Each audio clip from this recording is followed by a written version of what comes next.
Hi, welcome back to another episode of Crashed Cinnamon Episodes. So we're picking up from our first episode about friendships and social capital. So you might be wondering what exactly is social capital. Social capital really in essence is the idea that social groups thrive because they have shared values, shared norms. There's a sense of belonging, there is participation, there is diversity, there is shared identity, there is participation, and reciprocity. So society really can't function properly without social capital. So in essence, it is actually the most important thing, and the dynamics of it is what we're going to try and examine in our episodes. So picking up from the last episode, what happened? So am I still friends with a girl who told me that our friendship is not that deep? Yes and no. I'm not her friend in the sense of we are tight, we're close, we're best friends. We talk whenever we talk, and we haven't spoken for years, basically because she's a super introvert, and she's not really into social media and all this texting and calling, and we're in different countries, and again, out of sight, out of mind situation. And remember, she said, even though I was her friend, she didn't feel that friendship held any water. So obviously, she's not going to make an effort to build on the friendship. The other girl who had her own circle and incorporated me into the circle, we became very good and close friends. And honestly, my life was enriched by her being in it. And one can argue it's because, okay, the other girl left the school, so by default I had to be friends with this girl. Actually, no. I'm very picky in who I share my life with. I'm very, very closed up person. Not in the sense that I'm uptight or anything. I just don't know how to deal with friendships sometimes, and especially female friendships, because a little bit about me, I am an only girl in a family of boys, many boys, and so all I knew was interacting with the male gender and how their friendships formed, and it was very practical, it was very matter of fact. So when I went to boarding school, actually, I went to boarding school in Kenya, and that's the first time I ever interacted with females every day, all day, every day, and had to form female friendships. It was almost like it was a forced situation, and it was very, very interesting. It was an interesting world for me, and I still felt very alien in that world. I know it might sound weird, but it did feel quite strange in the sense that, as we spoke in the last episode, women and females have their own one way of language, of interacting, of forming groups. Today you're in my circle, tomorrow you're not. Today I like you, tomorrow I don't. Today I'm petty, it's all that.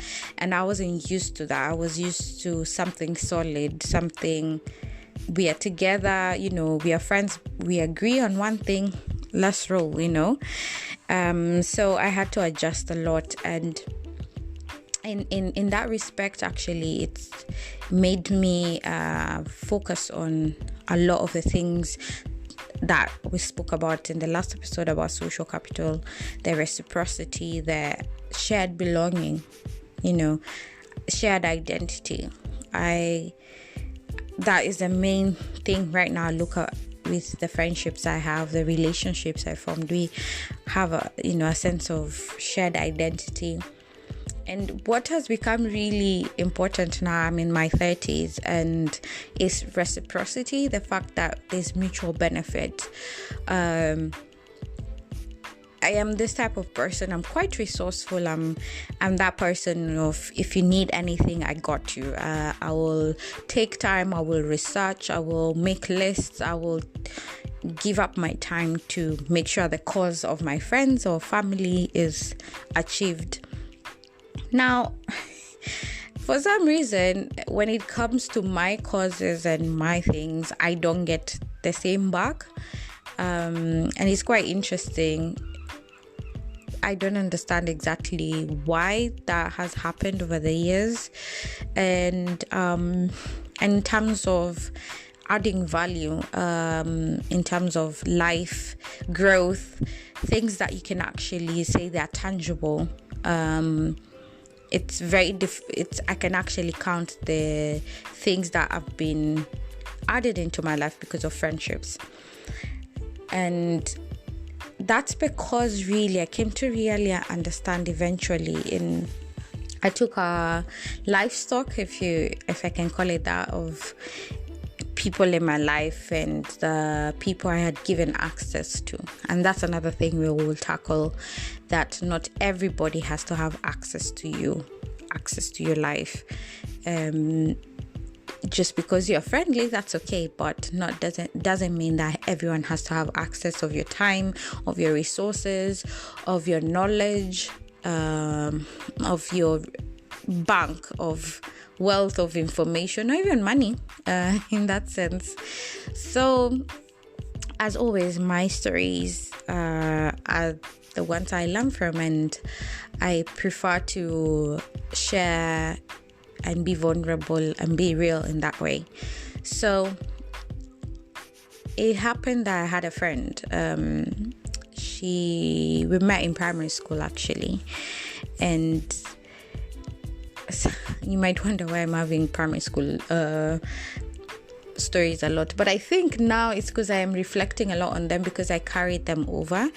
And for those who didn't tune in the last episode, I did say that because of the nature of my father's job when I was younger and actually into my teens, it meant that whenever he was moved to another location, we move.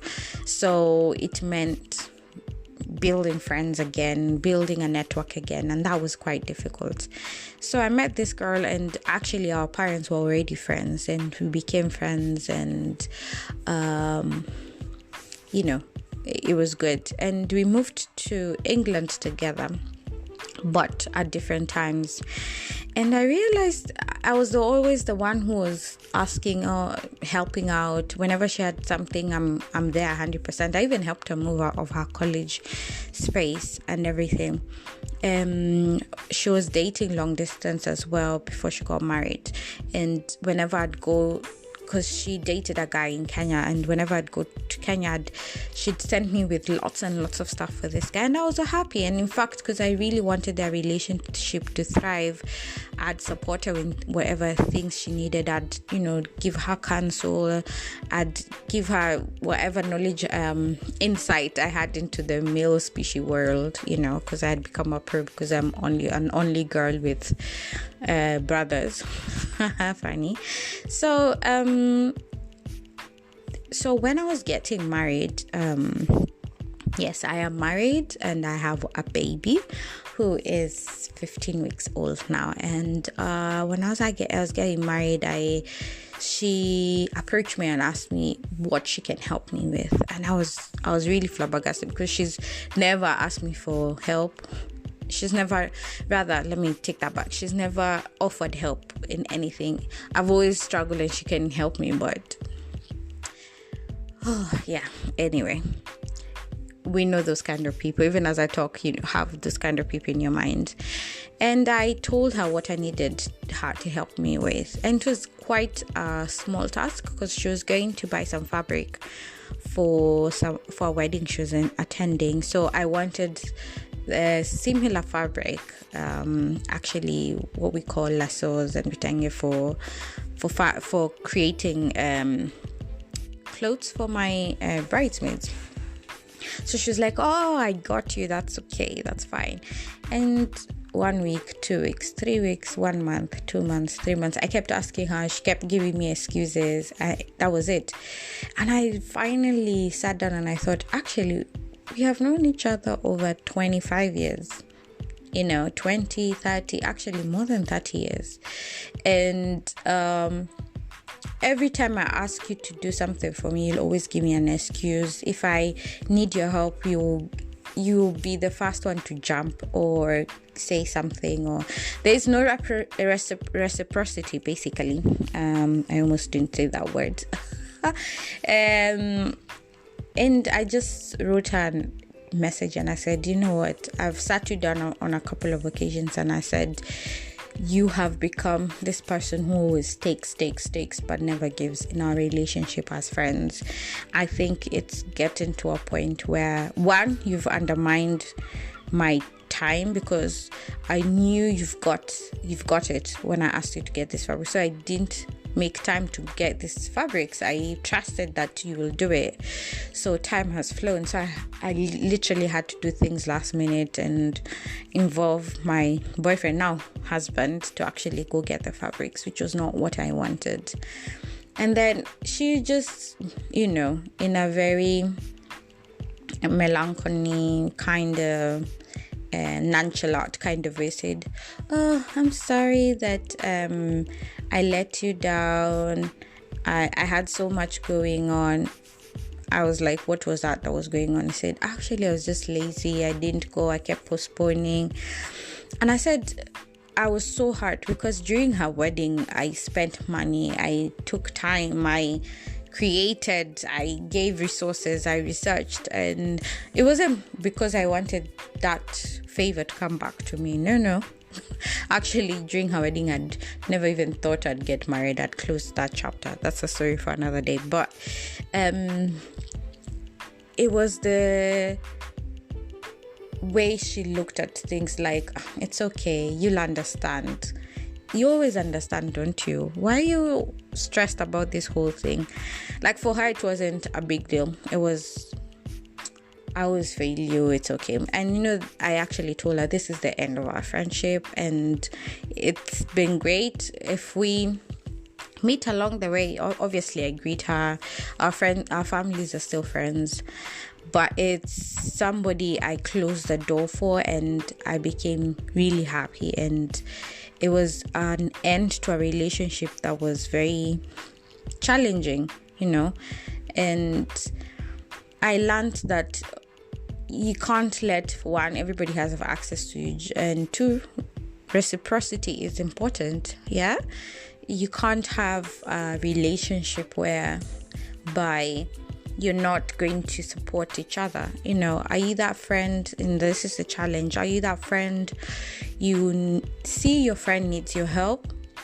Probably they need help just for a couple of hours. You do take them somewhere because they don't drive, or their car is in the shop being fixed, and you just give excuses. Are you that friend who knows that your friend needs help with painting, redecorating, and you're skilled in that, and you don't want even to give 2 hours, and they've asked you politely, even they're gonna pay you probably, and you just give excuses because you don't value that friendship? Really, you don't. Let's be honest, you don't. And I want us to be more interrogative of the way we deal with our friends, interrogative with the way we contribute in our friendships. We've been seeing those memes flying that we'll go to concerts for Beyonce that, especially in England, they're expensive, over £100 sometimes the seats. And for a concert for your friend, you will not even pay a £5. What's that all about? Why are we this way? Why do we have this bad behavior? Why is it that we can't show up for our friends when they need us to be there and be real and hold their hand, So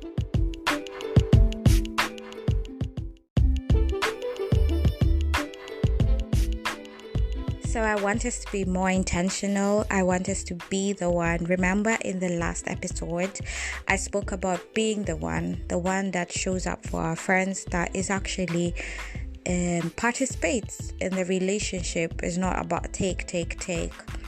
Give and show appreciation to the friendships that you have, the relationships that you have in your life. Okay, so thank you for tuning in this episode of Crush Cinnamon. Thank you for the love you showed for the other episode, the first episode that we have, and let us grow this family. Thank you.